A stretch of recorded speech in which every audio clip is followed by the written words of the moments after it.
Samstapakaya cha dharmasya sarvadharmasvarupane avatarvaristhaya Ramakrishnaya.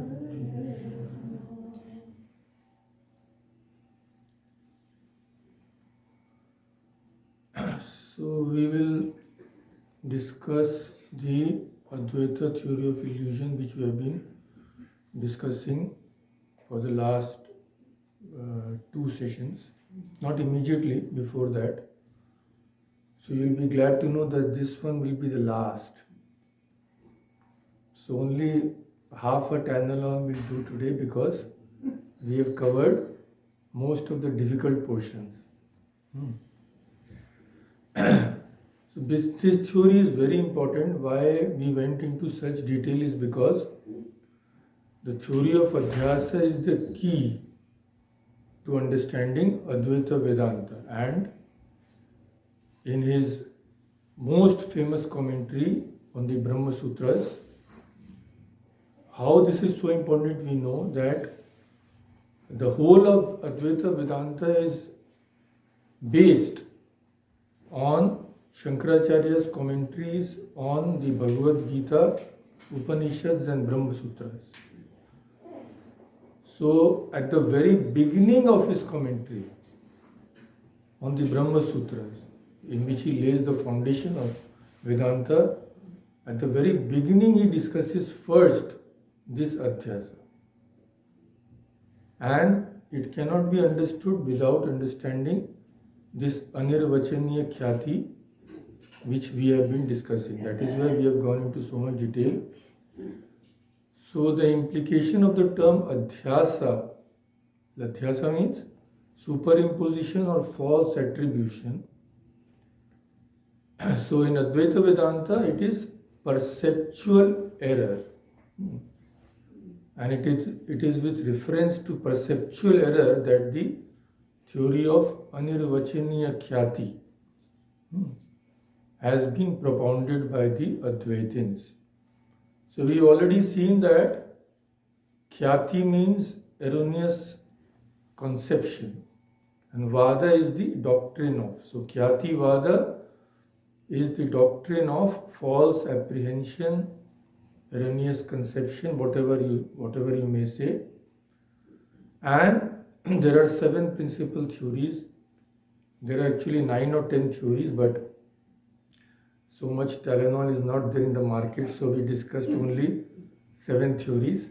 So just before coming to the final one, today we will discuss the Anirvachaniyakhyati of Advaita. Just a small glimpse into the earlier ones. So I'll just share the slides.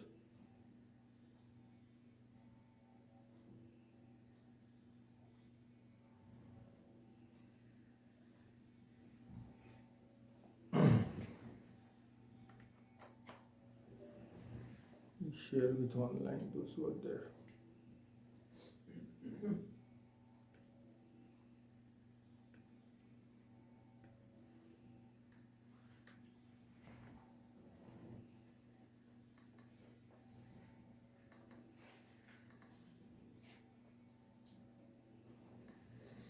So these are the names.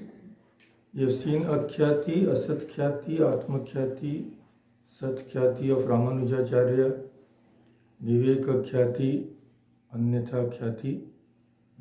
So let's start from the beginning. First is Akhyati.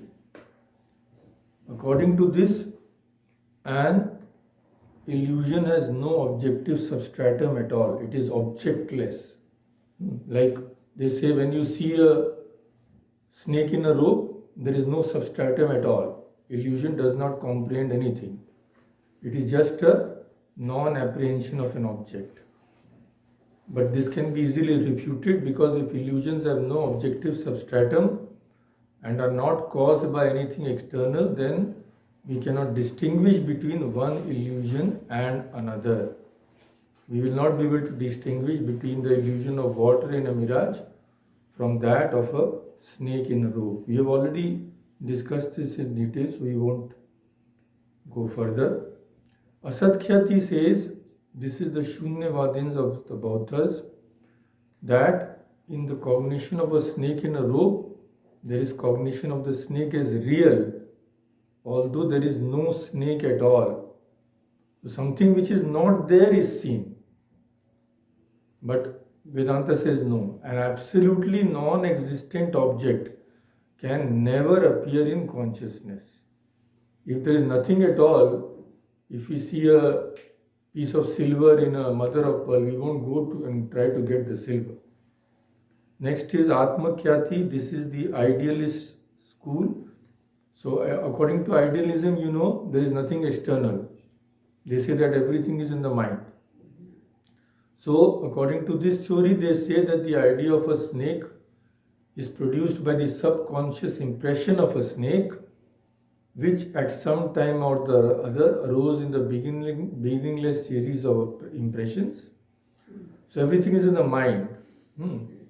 But this also Advaita Vedanta is refuted, because if everything is the mind, we will not see that this is a rope, this is a snake.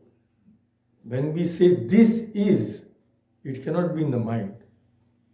It has to be something external.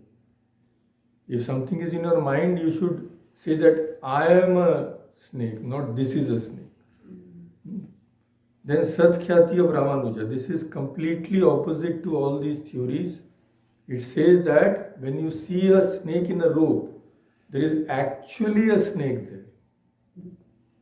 So we've already seen this. It cannot be admitted. Because if you see water in a mirage, when you go to the mirage, you find water. If water existed, then they bring up another complex thing that each element has a portion of some other element also. Says sand also has a little water. But those cannot be admitted. So now comes Anyatha Khyati. This is a complex theory. So they say that when one mistakes a rope for a snake, the knowledge of the similarity between rope and snake awakens the memory of a snake. And this leads to the perception of the snake in the rope. This also can't be admitted because this is a perceptual error. You are seeing something. So the something in memory can't be projected outside if it is not there actually outside. Vivekananda, this is the Mimamsakas theory. They say that when we see a snake in a rope, we are just confusing perception with memory. That's all. That is why all this confusion. It is sheer lack of discrimination. But again, this cannot be admitted because the feeling that I am seeing it right now cannot happen. Now, let us discuss the Advaita theory, how Advaita propounds it. So, those who have been following these discussions know that here Advaita Vedanta very interestingly has refuted those philosophies which say there is no snake, Asatkhyati. And they have also refuted Ramanujacharya, who says that there is actually a snake. So what is the Vedanta theory then? Because Vedanta says it cannot be that there is no snake, but it cannot be also that there is actually a snake there. So what is the solution of this problem? So the Advaita Vedanta holds that the object of an illusion is not real, of course. If it was real, then you should have found water in a mirage. If it was not real, then you would not have seen water at all in a mirage. So what is it? Advaita says that the object of an illusion is neither real nor unreal, nor both, because something cannot be real and unreal at the same time. So it is neither real nor unreal, nor both unreal and real. It is different from both the real and the unreal. That's why it is called Anirvachaniya. Anirvachaniya means that which cannot be expressed. So what it is actually, the object of an illusion, cannot be expressed. So according to this theory, whatever is manifested in a cognition is the object of that cognition. Whatever in our mind, whatever is manifested, that I am seeing a silver, whatever is manifested, that is the object. So it is not that Asatkhyati says there is no object at all, or the idealists say there is no object outside but it is in the mind. Advaita Vedanta says no. If there is an illusion, there must be an object. So what is the object? Whatever is manifested in a cognition is the object of that cognition. Simple. In the illusory perception of silver in a mother of pearl, it is silver which is appearing in our consciousness. I think I am seeing silver. So silver must be the object of this illusion. If something else is regarded as the object of the illusion, then we cannot call this as illusion of silver. So when we see a snake in a rope, the snake is the object of illusion. It seems strange that the snake which is not there, how can it be an object? But mind you, Advaita Vedanta says you cannot say it is not there. But you cannot say it is there also. So Akhyati says there is no object at all. Asatkhyati says that something non-existent is cognized as something existent. Atmakhyati or idealism say there is no external object. Everything which is seen in the mind. It is just a mental image. Satkhyati says that the object of illusion is silver, yes, but they say that the silver is absolutely real there. Anyatha-khyati says the object of illusion is not there where you see it. It is somewhere else. So they say I had seen somewhere else silver and now I am seeing it here. And Anyatha-khyati says this, no, not Anyatha-khyati, this Viveka-khyati says that it is just a confusion. Viveka means discrimination. So Viveka-khyati means you are not being able to discriminate between perception and memory. But according to Advaita Vedanta, it is silver that is the object of illusion of the silver. It is the snake which is the object of illusion of the snake. But this silver or snake is neither Sat, real, nor Asat, unreal. And it cannot be Sat Asat, cannot be real as well as unreal, because no object can be like that. So it is undefinable.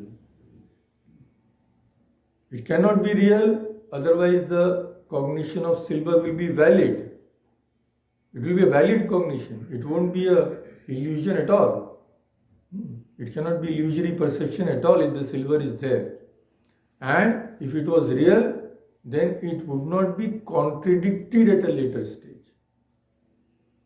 If I see silver where there is no silver, when I go near it, I find that there is no silver there. There was never any snake in the rope. So what happens? My illusion is contradicted, is it not? But if something is true, it will not be contradicted. So it cannot be Sat, but it cannot be Asat also, it cannot be unreal also. Then, because it will not produce the cognition of silver. You won't see silver there.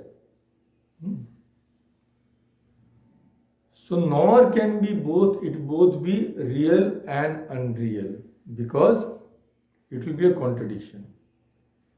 That is why it's called something which cannot be expressed. Two contradictory qualities like reality and unreality cannot inhere in one and the same subject at the same time. So the silver, which is the object of the illusory cognition of silver, must be regarded as undefinable. But this undefinable thing is actually produced. If it was not produced, we cannot see that. So Advaita Vedanta holds that undefinable silver is produced actually at that time and place and continues as long as the illusion of silver persists. So till we continue to think there is the snake in the rope, the snake is existing. So now the question comes, how can you say it is existing? When it is being contradicted at a later stage, when finally you are going and seeing there is no snake at all. So how can you say that it continues to exist and it actually exists there? To solve this problem, Advaita Vedanta says that there are three kinds of existence. This is the solution. What are those three kinds? First kind is that which cannot be contradicted ever. In the past, present or future, it cannot be contradicted. It is the ultimate reality, ultimate truth. That can only be something which is beyond this realm of this universe. So that is called Brahman. Brahman is the ultimate reality. There is no change there. That lies behind, that is the substratum of every kind of illusion. So that can never be contradicted. That is the supreme existence. So the name is given Paramarthika Satta. Satta means existence. Then another kind of existence is there, lower to that. What kind of existence is that? That kind of existence is something which will persist as long as the illusion lasts.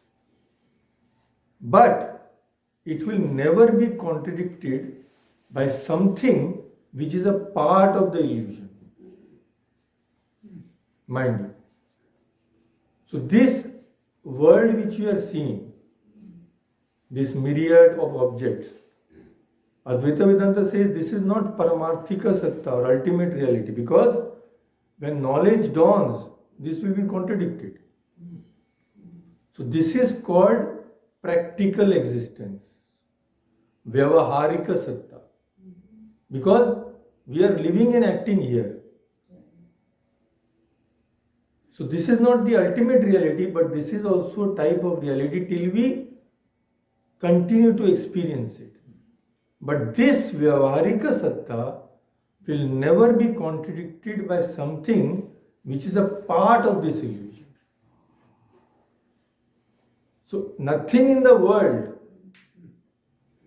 can help us to contradict this, to reach the principle which is beyond this.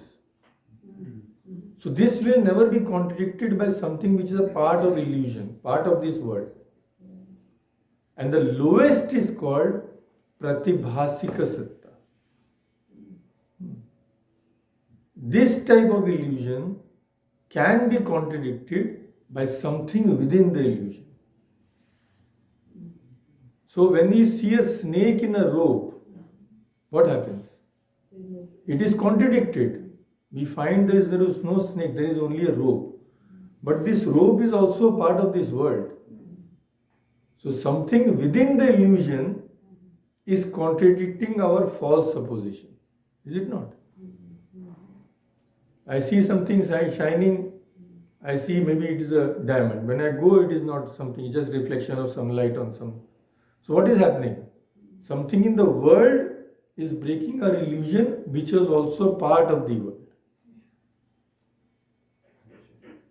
But this whole world, illusion of the whole world, cannot be broken till we realize the supreme truth. So something within the world cannot contradict the Vyavaharika Satta. It will only be contradicted when we realize the truth, not before. And when the truth is realized, nothing can contradict it. Why? Because there is nothing else. Only when there are two things can there be a chance of contradiction. When there is only one existence, who will contradict whom? So in the Brihadaranyaka there is a wonderful verse there. Who sees whom? Who hears whom? It is all one reality. And that is the ultimate peace. So we can also see it in this way, that what is the use of admitting an undefinable reality to the object of the illusion? An illusory cognition may very well be explained by Anirvachaniyakhyati. Anirvachaniyakhyati says that an illusion is the misapprehension of one thing as a different thing. That is what we all understand. So why go into this undefinable something and all that? Illusion of silver is the misapprehension of a mother of pearl as silver, which exists in some other time and place. But Advaita Vedanta says something which is at another time and place cannot be the object of perception. It may be in your memory, but you cannot see it outside. You cannot feel that this is here. That is the thing.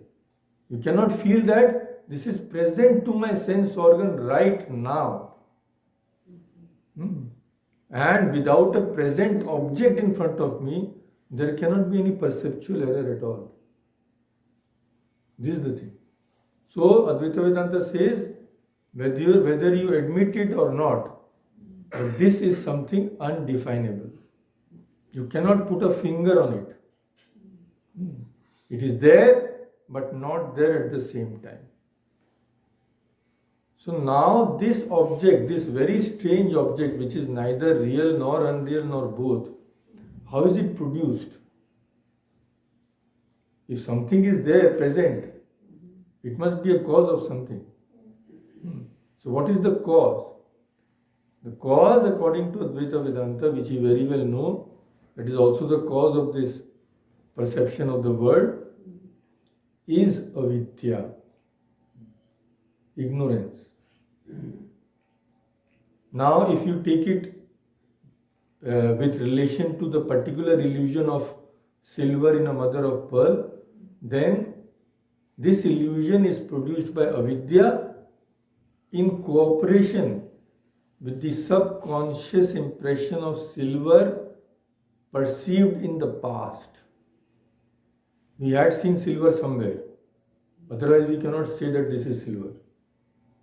So this subconscious impression combined with our ignorance produces this illusion. This subconscious impression is revived by the perception of its similarity with a mother of pearl, which is in contact with our visual organ. This is the thing. So this silver is actually produced, there is no doubt. But it is produced how? By avidya, ignorance, combining with the silver we had seen somewhere else. So idealist will say there is only silver in your mind. Advaita Vedanta says no. The silver in the mind combined with ignorance produces silver in an illusion. So it cannot be said that the illusory silver, which is called pratibhasika rajata, rajata means silver, cannot be produced at all. It is produced, absolutely yes. So, according to Advaita Vedanta, an illusion is a presentative cognition or perceptual error. This perceptual is very important because on this Shankaracharya contradicts the other theories. So, since it's a perceptual error, you are perceiving something, as such, it must be produced by something which is present. Perception can only take place when something is present. Otherwise, it will be memory, not perception. So, whenever you say perceptual error, then it has to be produced by something which is there actually. And the object of cognition must be that which appears in consciousness. It cannot be something which does not appear in our consciousness at all. So in the illusory cognition of silver, it is silver that is the object of the cognition as it appears in consciousness.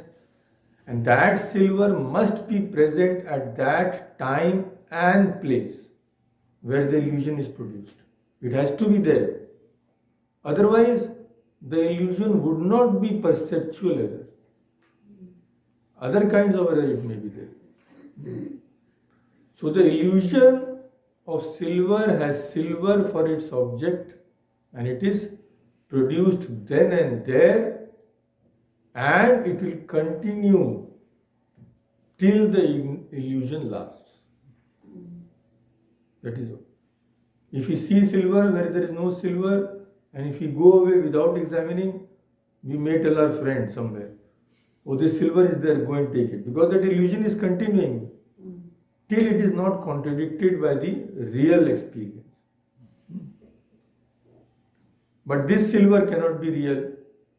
If our friend comes and believes us and finds, then he'll give us right and left after that because he won't find silver. It cannot be unreal also because if it was unreal, there would be no cognition of silver and no activity on the part to try and get that silver. So, nor can be, it can be both unreal and real because that will involve a self-contradiction. So, it must be undefinable. That is the thing. So, if someone says there is no object there at all, akhyati, asathyati, there is nothing external. Idealist, there is only something in the mind, nothing external. No. Satkhyati will say there is actually silver there. No. On verification, we go and find there is no silver there. So this we should remember that according to Advaita Vedanta, an indefinable substance is actually produced at the time of the illusory cognition. It is actually produced. But problem is whenever we say that something is produced, we automatically think of something material coming into existence. But this is not that. That is why it is called undefinable. This is the thing. So, this much we just have to understand. There are various objections against this Advaita Vedanta also and very, very extremely subtle objections, but we won't go into that. The main thing is to remember that when we are seeing a snake in a robe, it is actually pratyaksha. What I feel is, we don't say that, what we will say. Whenever even if we see silver and later we find that there was no silver, suppose we go and report to a friend, discuss with a friend, what will he say? we will say that the silver I saw was false. We will not say the silver I did not see was false. I had seen the silver, but it was false. So that false silver was there, no? This is the thing.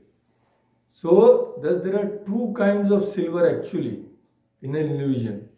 One, which is an illusion, it is not real. One is real, but real object. So, real silver and false silver. This is the thing. Real, there is no silver there. But the false silver will continue to last till the illusion is there. So this now, when we understand this to some extent, now we can understand the theory of Adhyasa, which is the bedrock.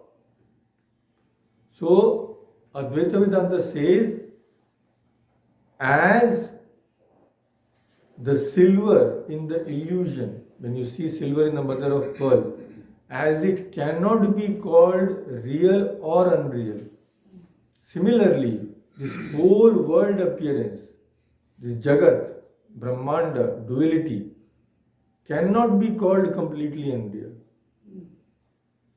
till you perceive it. This is the condition. So it is real, but not completely real. So in the Vivekananda, which is an introduction to Advaita Vedanta, there is this very thing Shankaracharya mentions. Sannapya sanna ubhayatmikan sat na api asat. It is neither sat nor asat, na ubhayatmika nor both. Bhinnapya bhinna ubhayatmikanu. It is neither one with Brahman nor can be called separate from Brahman. Because the silver, the rope in the snake, can you call the snake different from the rope? You cannot. Because if there is no rope, there wouldn't be a snake. Can you call the snake one with the rope? No. This is the strange situation in we are in. Now just a small, I have to give an idea of the various kinds of, when you take the world illusion and then cogitate on it, then try to relate it with this Anirvachaniyakhyati, then there are many objections to this. Other schools have given various objections, but the Advaita Vedanta answers them. So just for a sample, we can see one type of objection. So they say that when you see a snake in a rope, the illusory snake, you must have seen earlier, there is no doubt. And that snake, which you saw earlier, must have been real. So when you are seeing a snake in a rope, there are two conditions they say. First, it must have been seen earlier. Secondly, you must have seen a real snake. That is why you could think that. So here also, if you say the world, this also world illusion is also like that, then they say you must have seen the world earlier then. Is it not? Yeah. And that world must have been real. Now how do you justify this? On one point you will say this world is unreal. Yeah. But if you, so just a sample. As I told you, the joy here is when you see an objection, you think there is no way out. Yeah. They are correct. Yeah. I must have seen this world earlier and it must have been real. Otherwise, how can I see this now? Advaita Vedanta has an answer to this also. They say that yes, the world you have seen earlier. How? Because this is a beginningless impression. one thing leads to another. You cannot say that this illusion had a beginning in time, because time is also part of this illusion. So yes, you have been seeing it till eternity. We admit that. First objection is gone. Second objection, the world you are seeing must have been real at that time, at some time. They say no, it is not necessary. Why do you say that if I am seeing a snake in a rope, I had to see a real snake earlier? No. You may have seen a picture of a snake. And now, of course, there are movies. So you may have seen a snake in a movie, and the movies look very real, all with this 3D and all things. So that snake in the movie you saw was not real, but you are thinking this snake is real. So even by seeing an unreal snake, this can happen. So both your points are gone. Because you have been seeing this false world since the beginning of time. And this is continuing and will continue. Same thing is happening when we think of the world as real. So before I define Adhyasa, of course, who am I to define? Shankaracharya has defined. Before I tell you what Shankaracharya has told about Adhyasa, we have to understand that when Advaita Vedanta says that this world is Maya or false, people often interpret it to think, oh, there is nothing in the door, there is no world at all. So just give up food for one day, then you will know whether the world is real or whether there is no world at all or is it there. So we should understand clearly in what sense this world appearance is said to be false. It cannot be ultimately true. There is no doubt about that, because ultimately it will be contradicted. But in what sense it is supposed to be false? So I will quote from Surendranath Dasgupta. He is one of the two main, for those who want to study Indian philosophy through the medium of English. There are three main sources. First is Surendranath Dasgupta's History of Indian Philosophy, then Jadunath Sinha's same book, and Radhakrishnan's philosophy, Indian philosophy. So Surendranath Dasgupta explains this beautifully. Advaita Vedanta says, yes, the world is false, a product of Maya. It is true. The world appearance is not, since it does not continue to manifest itself at all times. If something is true, it has to be present every time. When we go to deep sleep, where is the world? When we dream, we manufacture a different world. So the world appearance is not in that sense, because it does not continue to manifest itself at all times, and has its manifestation up to the moment till right knowledge dawns. After that, it has no existence. So it is not therefore completely non-existing, like something like castle in the air or the horns of a hare. It cannot be like that, because you have never seen a castle in the air. So it is not completely non-existence in that sense. Advaita Vedanta has a particular word for that also, that is called alika. Alika means that which had no existence in the past, present and future. The world is not non-existing in that sense. The world appearance is said to be is or existing, since it appears to be so till we are in ignorance. Since it exists for a time, it is Sat. Otherwise, it would not have been experienced. But since it does not exist for all times, it is Asat. not existing. So this is the appearance, the falsehood of the world appearance, which is called in Sanskrit Jagat Prapancha. It is neither Sat nor Asat in an absolute sense. Or it may also be said in another way that the falsehood of the world appearance, Jagat Prapancha, consists in this, that though it appears to be the reality or an expression or manifestation of the reality, which is the Sat, yet when the reality is rightly comprehended, it will be clear that the world never existed. It never existed in the past, does not exist in the present, and it will never exist again.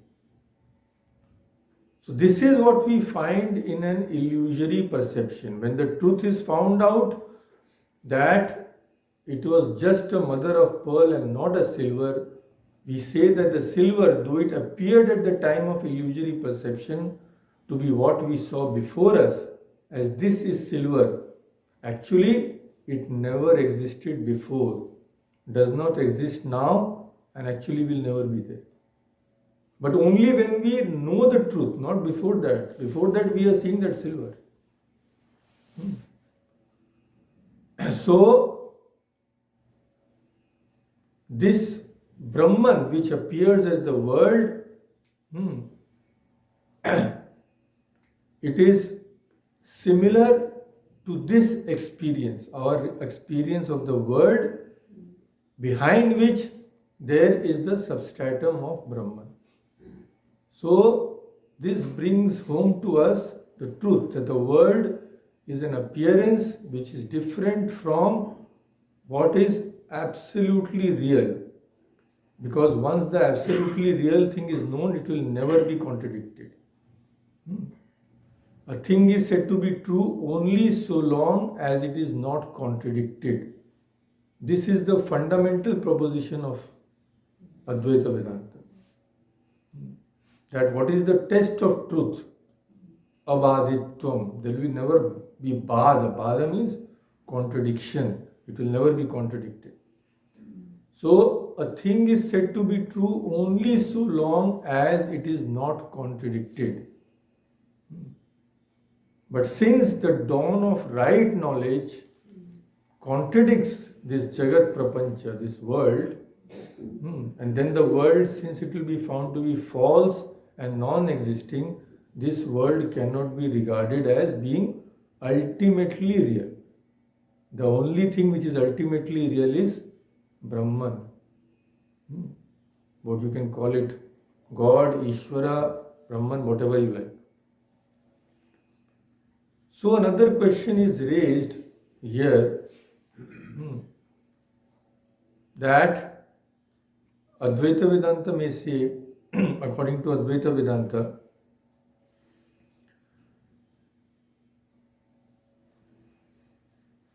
when Adhyasa is happening, it can only happen on an object such as mother of pearl or rope, etc.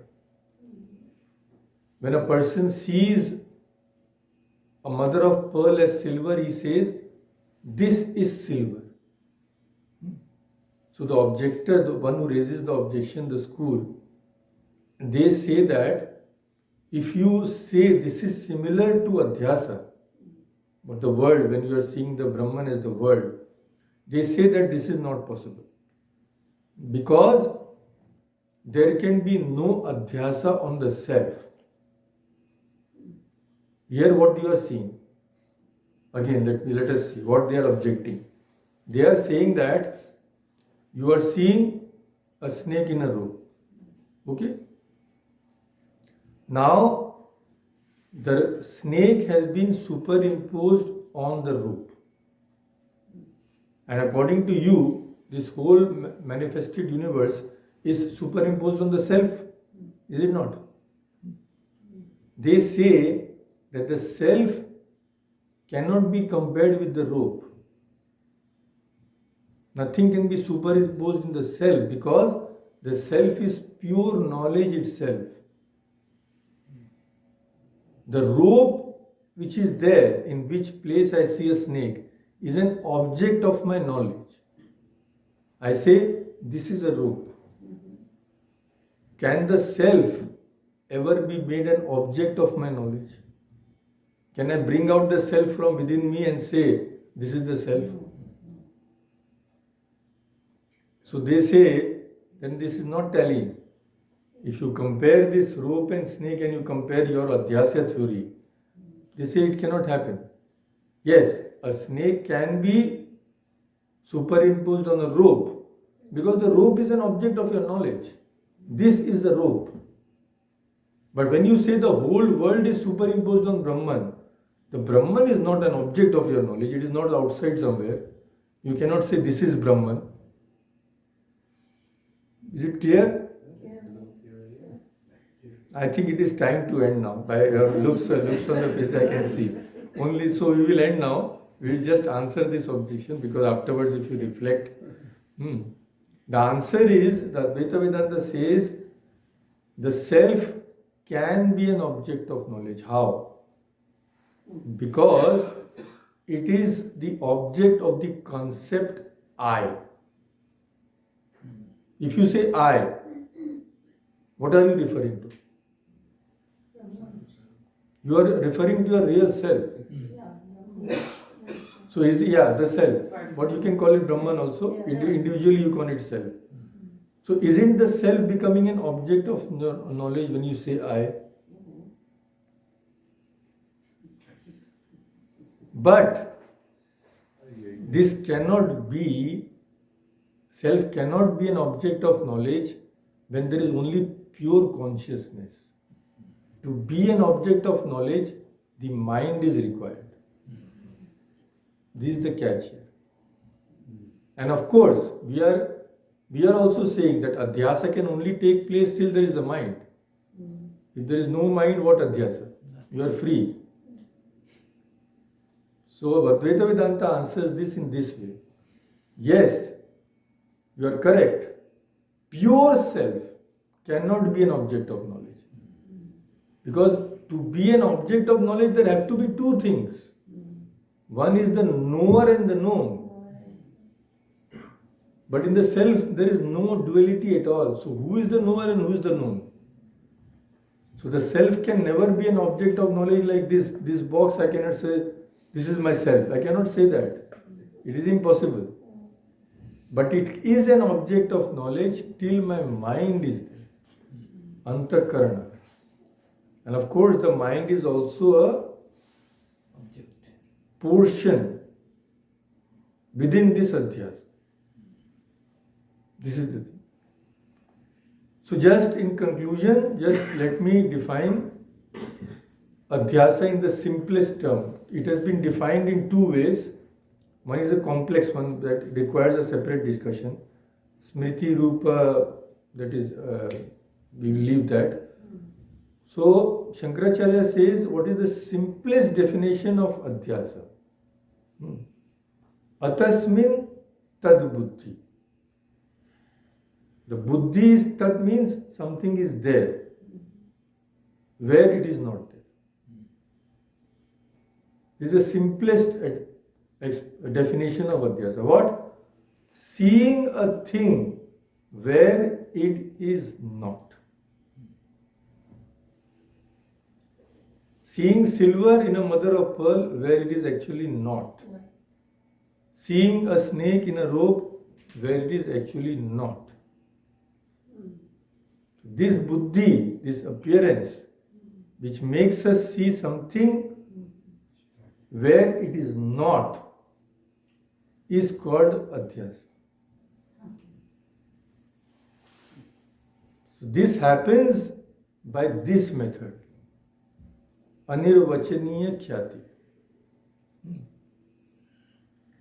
So after referring, when we read the Brahma Sutra Bhashya, after defining Adhyasa, Shankaracharya also states the views of other schools. But he shows that is not possible. But he states the view of other schools also. So after referring to the explanation of other schools, Shankaracharya points out that this, whatever you may say, I have differences of opinion with you, that is true. But whatever your other views are, even you people cannot contradict this definition of mine. Atasmin tad buddhi. Seeing something where it is not. So he says there is no difference of opinion on the point then that in Adhyasa one thing appears as something else. No school contradicts that. Even Asat Khyati, Atma Khyati, they will say that yes, you are seeing something where it is not. This is the thing. So in Sanskrit he says, Sarvatha apitu anya dharma avabhasatam na vyabhicharati. So this is a feature of Adhyasa which is accepted by all schools. Such a definition therefore is comprehensive and cannot be disputed by anyone. This is what Advaita Vedanta says. And the whole process is how it is happening is an undefinable object is actually created.